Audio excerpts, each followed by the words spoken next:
नमस्ते दोस्तों, आपका स्वागत है हमारे चैनल पर। तो आज हम लोग पढ़ेंगे क्लास 7 के चैप्टर 4 मुगल 16वीं से 17वीं शताब्दी। तो यहाँ कह रहा है, मध्यकाल में किसी भी शासक के लिए भारतीय उपमहाद्वीप जैसे बड़े क्षेत्र पर जहाँ लोगों एवं संस्कृतियों में इतनी अधिक विविधताएं हो, शासन कर पाना अत्यंत ही कठिन कार्य था। तो यहाँ पे कह रहा है कि मध्यकाल, देखिए ये जो आप पढ़ रहे हैं ना, क्लास 6 में आप प्राचीन काल पढ़े, प्राचीन काल के हिस्ट्री को। क्लास 7 में पढ़ रहे हैं मध्यकाल के हिस्ट्री को।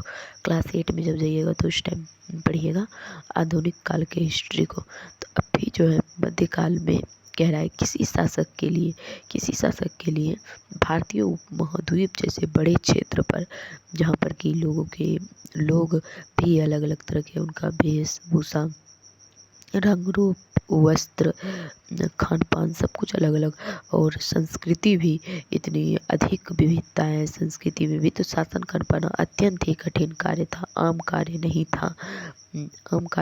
अब आगे कह रहा है क्या,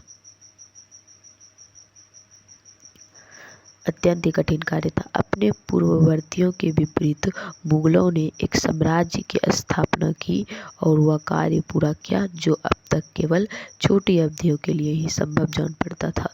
कह रहा है अपने पूर्ववर्तियों के विपरीत, यानी कि उनके जो पूर्ववर्ती थे उनसे जस्ट विपरीत, यानी कि उनके विरुद्ध, यानी कि उनके उल्टा मुगलों ने साम्राज्य की स्थापना की और वह कार्य पूरा किया मुगलों ने जो अब तक केवल छोटी अवधियों के लिए ही संभव जान पड़ता था। मतलब इन्होंने ऐसा काम किया जो अब तक कुछ ही समय के लिए लोग कर पाते थे, लेकिन इन्होंने काफ़ी लंबे समय तक किया। अब आगे कह रहा है 16वीं सदी के उत्तरार्ध से इन्होंने दिल्ली और आगरा से अपने राज्य का विस्तार शुरू किया और 17वीं शताब्दी में लगभग संपूर्ण, यहाँ उपमहाद्वीप होगा, महाद्वीप लिख दिया है, उपमहाद्वीप पर अधिकार प्राप्त किया, क्योंकि उपमहाद्वीप, भारत को उपमहाद्वीप कहा जाता है। तो यहाँ कह रहा है 16वीं सदी के उत्तरार्ध से इन्होंने किसने, मुगल ने दिल्ली और आगरा से अपने राज्य विस्तार किया और 17वीं शताब्दी के लगभग संपूर्ण उपमहाद्वीप पर अपना अधिकार प्राप्त कर लिया। उन्होंने प्रशासन के ढांचे तथा शासन संबंधी जो विचार लागू किए वे उनके राज्य के पतन के बाद भी टिके रहे। तो उन्होंने जो प्रशासन के जो ढांचे था तथा शासन संबंधी जो विचार लागू किए, देखिए यहाँ प्रशासन और शासन दोनों अलग अलग वर्ड है, एक वर्ड नहीं है। ये प्रशासन का मतलब और शासन का मतलब, दोनों का मतलब अलग होता है। समझिए पहले इन दोनों का मतलब। प्रशासन मतलब जैसे पुलिस सब होता है ना, हम उसको बोलते हैं ना, ये प्रशासन का काम करता है। शासन, पहले आप शासन को समझ लीजिए। शासन में क्या होता है, कोई भी शासक या कोई भी राजा अपना शासन चलाता है तो उसको शासन कहते हैं। प्रशासन मतलब कि शासन एक तरह समझिए कि आदेश दिया गया और उस पर काम किया तो उसको प्रशासन कहते हैं। बस इतना ही समझिए, प्रशासन मतलब उस पर काम करना, शासन मतलब आदेश देना। अब आगे कह रहा है आपका, तो उन्होंने जो प्रशासन का ढांचा बनाया था और शासन संबंधी जो विचार लागू किए, उनके राज्य के पतन के बाद भी टिके रहे।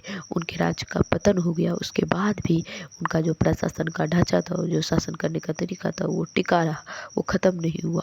ठीक है, यह एक राजनीतिक धरोहर थी, क्योंकि एक राजनीतिक विरासत थी। उन्होंने जो बनाया था ये प्रशासन का ढांचा, जो शासन संबंधी, काफ़ी ज़्यादा बेहद अच्छा था। अब कह रहा है जिसके प्रभाव से उपमहाद्वीप में उनके पश्चात आने वाले शासक अपने को अछूता न रख सका और इनके प्रभाव से कोई नहीं, मतलब कि बच सका। एक तरह से कहे तो पूरे उपमहाद्वीप के प्रभाव से उपमहाद्वीप में उनके पश्चात, उनके बाद, मुगलों के बाद जो भी आने वाले शासक, जो भी शासक थे, अपने को अछूत नहीं रख सका, मतलब अपने को उससे दूर नहीं रख सका। वैसा ही वो भी प्रशासन व्यवस्था उन्होंने अपनाया और शासन व्यवस्था जो भी है उससे दूर नहीं रख सका।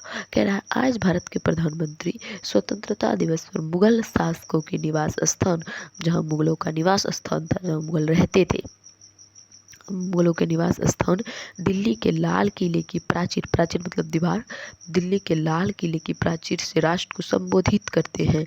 दिल्ली के लाल किला पर प्रधानमंत्री 15 अगस्त को झंडा भी फहराते हैं और वहाँ से लोगों को संबोधित करते हैं। लोगों से वहाँ से एक अपनी जनता को एक तरह से अपनी जनता को जो है अपनी जनता को बताते हैं, अपनी जनता से बातचीत करते हैं, कह सकते हैं आप। अब आगे यहाँ एक लाल किला का फोटो दिया हुआ है, मैं दिखाती हूँ। ये है लाल किला का, और ये जो चारों बगल से ये जो किया गया ना, इसको किलाबंदी कहते हैं। बड़ा बड़ा दीवार होता है, देखने में छोटा लग रहा है, ताकि उधर से बाहर से पत्थर उत्तर के मतलब कि बाहर से कोई भी आक्रमणकारी आक्रमण न करे, इसीलिए जो है हमला न करे, अटैक न करे, इसीलिए ये बनाया गया था। चारों ओर इसको किलेबंदी किया गया था अच्छे से। अब आगे क्या कह रहा है,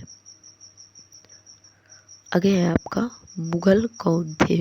मुगल कौन थे, तो यहाँ से चैप्टर का शुरुआत होती है। और तो इम्पोर्टेंट चैप्टर के शुरू में इंट्रोडक्शन दिया हुआ था, जो कि मैं आप लोगों को बताई। तो कह रहा है मुगल कौन थे। मुगल दो महान शासक वंशों के वंशज थे। तो मुगल जो है दो महान शासक वंशों के वंशज थे। माता की ओर से वे मंगोल शासक चंगेज खान जो चीन और मध्य एशिया के कुछ भागों पर राज करता था। जो मुगल है ये दो महान शासक वंशों के वंशज थे। माता की ओर से वे, ये याद रखिएगा, मंगोल शासक थे चंगेज खान, जो चीन और मध्य एशिया के कुछ भागों पर राज करते थे। माता की ओर से वो मंगोल थे, एक तरह से के उत्तराधिकारी थे, उन्हीं के बेटा थे। पिता की ओर से वे ईरान, इराक एवं वर्तमान तुर्की के शासक तैमूर की मृत्यु हो गई, यहाँ पे दिया हुआ है तैमूर की मृत्यु है 1404 में। पिता की ओर से वो ईरान, इराक एवं वर्तमान तुर्की के शासक तैमूर के वंशज थे। परंतु मुगल या मंगोल कहलवाना पसंद नहीं करते